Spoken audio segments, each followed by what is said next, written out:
임청아는 정숙, 왕패는 옥순. 해보셨죠 그거? 했죠. PC방이 아니었습니다.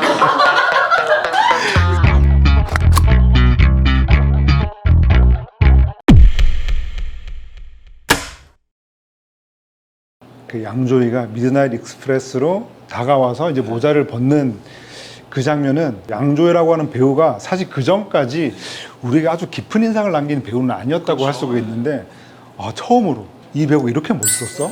라는 생각이 드는 정말 말 그대로 심쿵 장면인데요. 그래서 1부에서 이미 금성무 배우의 매력에 흠뻑 빠져 있는 상태였는데 2부가 되면서 진짜 완전히 다른 영화가 돼버리는 마술을 부리는 순간이죠. 여기도 그 주성철과 함께 떠나는 홍콩 무비 투어를 얼마든지 하십시오. 신청하시면 여기를 가거든요. 진짜요? 그러니까 저는 여기가 너무 가고 싶었어요. 여기 미드나잇 있어요 익스프레스. 지금. 실제로 존재하는 곳이에요? 실제로 존재하는 가게인데 사실 영화를 찍고 이제 가게 영업은 종료가 됐어요. 그런데 몇 년 전에 편의점으로 바뀌었어요. 그럼 비슷하겠네요. 네, 그렇죠. 그러니까 편의점 같은 경우는 워낙 많이 등장하는 공간이다 보니까 마치 원래 모습을 찾은 것 같은 그런 느낌이 들더라고요.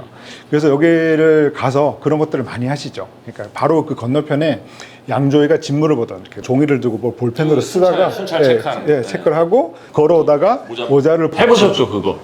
했죠. 그거를 이제 굉장히 많이 했죠. 양조위 씨가 어떻게 보면 남자 배우들 중에서 눈빛 연기를 가장 잘하는 배우 중에 하나라고 저는 생각을 하는데 그 진가가 이제 나오기 시작을 하죠. 보통 눈빛 감옥이라고 부르죠. 눈빛 교도소. 못 빠지면 나올 수가 없는. 양조위 씨를 캐스팅한 게 왕가희 감독이 그 아비정전 때문에 양조위 씨한테 마음의 빚이 있어서가 아닐까라는 생각을 살짝 해보는데 원래 마지막 씬이 양조위 씨가 방에서 옷을 입고 담배를 딱 피면서 준비를 해서 딱 나가는 씬이어서 아비정전 2가 마치 만들어질 것처럼 해놓고 안 만들었단 말이에요. 그건 진짜 미안해 할 만하죠. 왜냐하면 그 아비정전은 1부와 2부가 있는 똑같은 구성의 이야기였고 1부의 주인공이 이제 장국영, 2부의 주인공이 양조위인데 그런 2부의 이야기도 다 찍었어요. 근데 날린 거예요? 다 찍고 이제 다 날려버린 거죠. 왜냐하면 그 당시에 왕가희 감독은 장국영이라고 하는 대스타와 영화를 찍는다는 것에 대해서 완전히 도취돼 있었거든요. 너무 신났구나. 그러니까 그 당시에 이제 홍콩 남성 스타들을 부르는 4대 천왕이라고 있잖아요. 네. 그게 이제 유덕화, 장하구, 여명, 그리고 곽구성 4명인데 그럼 사람들이 얘기를 4대 천왕에 장국영이 없네? 라고 하는데 장국영은 거기서 신계에 있는 분이기 때문에 그래서 그때 이제 사진들을 보면 왕가희가 내가 장국영과 영화를 찍고 있다니 라는 그런 설레는 표정으로 촬영장에 있는 모습도 굉장히 많아요. 그러니까 영화를 찍다가 장국영한테 완전히 홀려버린 거죠, 사실 왕가희 감독이. 그러다 보니까 결정적으로 1부에 바로 지금까지도 너무 잘 살고 있는 이 양조위와 유가령의 연애가 아비정전을 찍으면서 시작이 됐어요. 그리고 1부 같은 경우에는 자기랑 상관이 없는데도 불구하고 유가령을 촬영장에 데려다주고 촬영이 끝나면 다시 또 집으로 모셔다주고 이걸 다 했어요. 그러니까 아비정전은 그 현장에 장국영보다 이 양조위가 머물렀던 시간이 훨씬 길거든요. 그런데 완성된 영화에서는 마지막에 요만큼만 나오게 된 거죠. 장국영 씨의 러닝타임을 위해서 양조위를 완전 날려버린 거네요. 그러니까 사실 이 정도의 일을 겪고 나면 저는 감독 다시 안 볼 것 같거든요. 그런데도 너무나도 착한 사람이죠. 경찰 663이죠. 미드나잇 익스프레스 사장님은 끝까지 633으로 알고 있지만 663. 이것도 재밌어. 계속 틀리게 얘기하고 이것도 뭔 의미가 있을까? 왕가희 감독이 왜 이랬을까라는 생각을 잠깐 해봤는데 왜 그랬다고 생각하세요? 근데 그게 양조위라고 하는 사람의 성격과 되게 잘 맞는 게 바로 잡으려고 하는 생각이 별로 없어요. 계속 뭐 이렇게 노천 식당에 앉아서 식사할 때 보면 견장에 663 써 있어요. 663인데 제가 생각할 때 그 왕가 영화 속에 장국영이나 유덕화였으면 누가 잘못 부르잖아요. 잘못 불렀어 라고 다 바로 잡을 것 같아요. 장국영 씨는 시니컬하게 얘기할 거고요. 유독화 씨는 벌떡 일어나서 얘기했을 거야. 목살이야 잡죠. 그렇지. 왜? 나 663이야 임마. 막 그렇게 할 것 같거든요. 근데 양조위는 별로 그런 거 신경 안 쓰는 사람. 아무튼 뭐 2부 시작하고 나서 처음에 계속 여자친구의 밥을 사러 오죠. 이게 또 양조위 씨가 맡은 배역의 성격인데 맨날 샐러드만 사요. 그러니까 사장님이 또 여자친구 거냐? 딴 거 안 골라? 그래. 싫어한단 말을 안 해서 계속 가져간다는. 피시앤칩스를 사가 봐라. 비싸잖아요. 얼마 차이 안 나. 그래. 사갔더니 마음에 든다고. 그러다 어느 날 와서는 오늘은 뭐 가져갈래? 그랬더니 까였다고. 커피나 달라고 하면서 결국 실현 당했다는 걸 알게 되죠. 근데 여기까지 제가 얘기한 요 사이에 왕페이가 계속 옆에 걸리적거려요. 계속. 딱 일하는 척하면서 계속 듣고 다녀요. 여기서. 그러니까 왕페이가 되게 귀여웠던 이유 중에 하나는 이 양조이라고 하는 사람이 누구 만나는 여자가 있다라고 이제 알게 되면서 그냥 이게 거리를 좀 두고 있는 편이었는데 편지를 받으면서 헤어졌다는 걸 알잖아요. 그렇죠. 헤어진 걸 알게 된 그 다음날 컷이 바뀌면 입고 나온 옷이 하트. 가슴에 하트가 되더라고요. 너무 웃겨. 재밌는 게 그 하트 옷을 계속 입어요. 안 바꿔 입고. 마치 보란 듯이 계속. 여자친구 스튜어디스가 오잖아요. 그래서 양조이를 기다리는데 뭐 일정이 바뀌어서 없다 그랬더니 미드나잇 익스프레스 사장님한테 맡기잖아요. 편지 받자마자 바로 이렇게 수증기에다 누워서 읽으면서 이렇게 막 이러고 있고, 이 양조이 씨가 재밌는 게 이제 편지를 남겼다는 걸 듣자마자 이제 실현당했다는 걸 인정하죠. 보통 심한 이별, 실현 이후에 오는 건 뭐 심한 우울증까지는 아니더라도 적응장애 정도는 올 수 있는데 우울증 증상이 나타나는데 기간이 좀 짧은 거예요.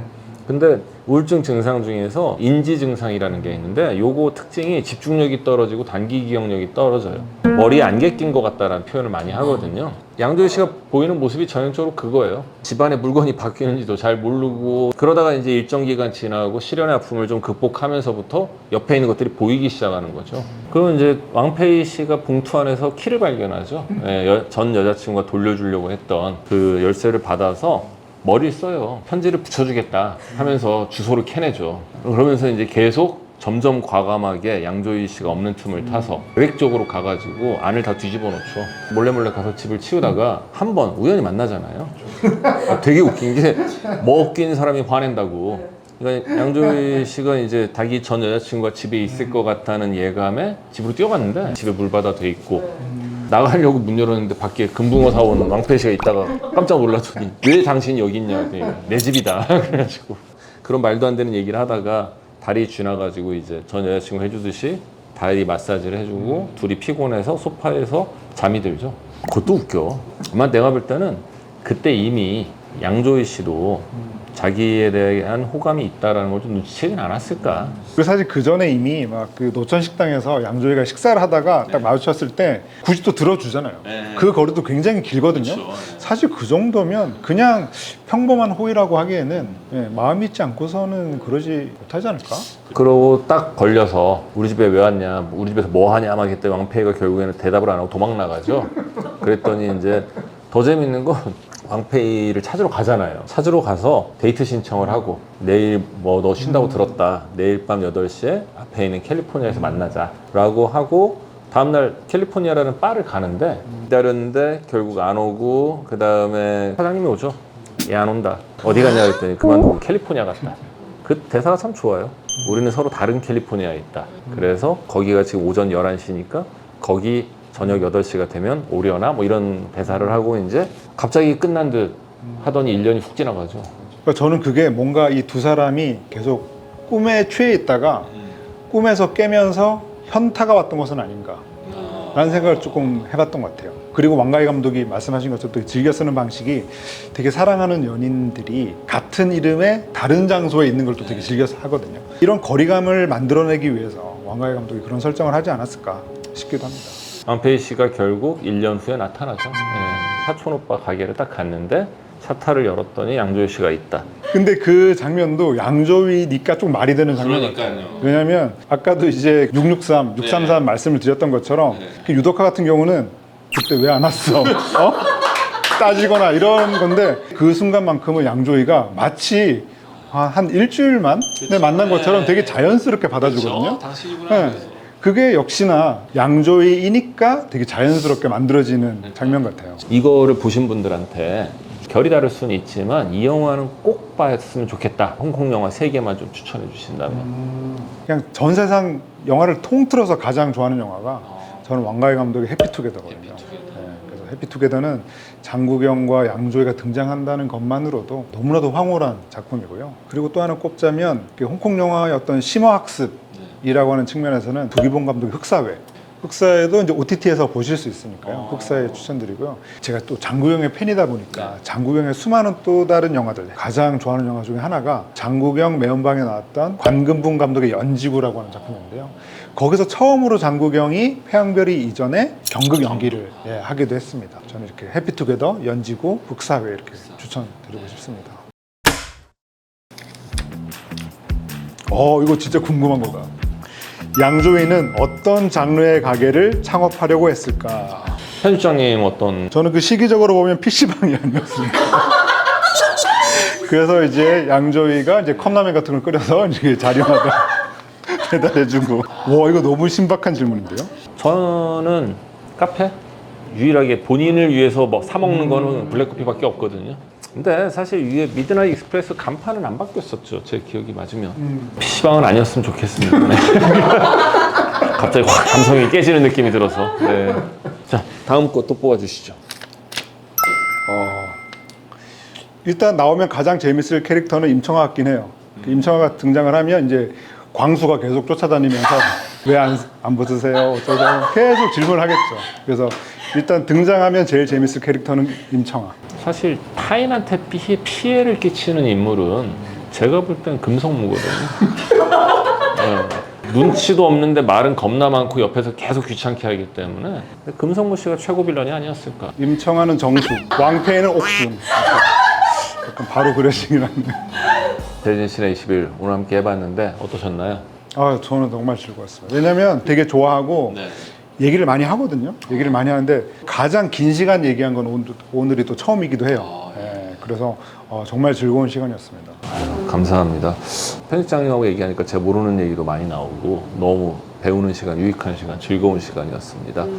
그리고 아까 대답을 제대로 안 해주시던데 다음에 홍콩 영화 특집으로 다시 한번 저는 뭐 홍콩 영화는 언제나 좋습니다. 정말 저는 홍콩 영화 좋습니다.